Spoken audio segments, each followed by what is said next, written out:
Hi, I'm Sameer Jain at Active Allocator, and I'd like to opine on the UK's capacity and international capabilities seem to be progressively diminishing.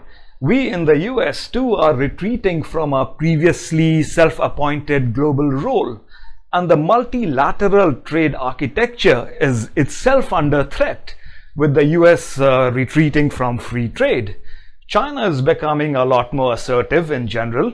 Democracy seems to be on retreat, and of course, populism is on the rise, including in the UK. So we know that technology has been disrupting societies and economies in countless ways over the past decade. It is hard to find clarity, for in every conversation one sees a mixed picture. For example, here the question is, should richer member states articulate a longer-term vision that may command the support of a majority of elites as well as of the public? This remains conspicuous by its absence. There's also no clear majority view on the way forward. So open, imaginative, and even argumentative debate is missing. And it isn't just about economics. It is as much about a perceived threat to national traditions and culture as it is to respond to anxieties over economic performance.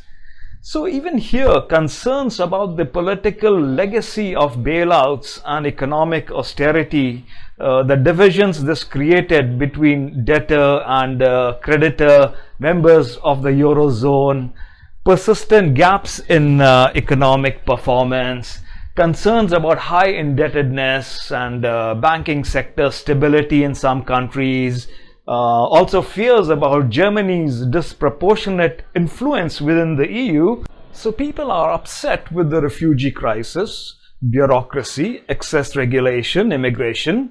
Identity-related issues are again at the forefront. And we know that emotions and feelings are an important consideration in politics. So there are lots of concerns over immigration and identity that are central to European politics and a core driver of public support for the populist right. And since 2015, a major refugee crisis that is rooted in conflicts and political instability in the Middle East and North Africa, all of these have had considerable if uneven effects on EU member states, and they have generated division over the right course of action. And all of this has been undermining efforts to foster collective responses, and it's sparking public anxiety.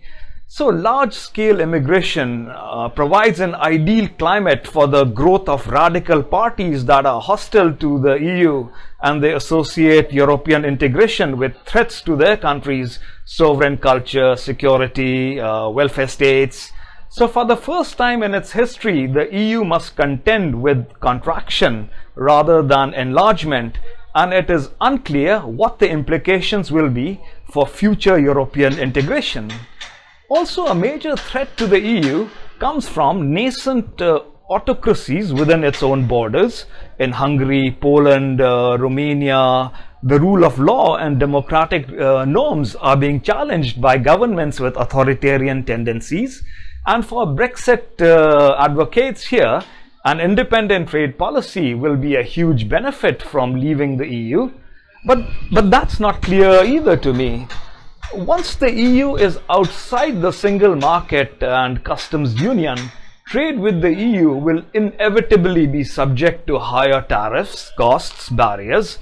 And with non-EU countries, there remain a lot of unresolved questions over access to markets, with which the EU already has existing trading agreements.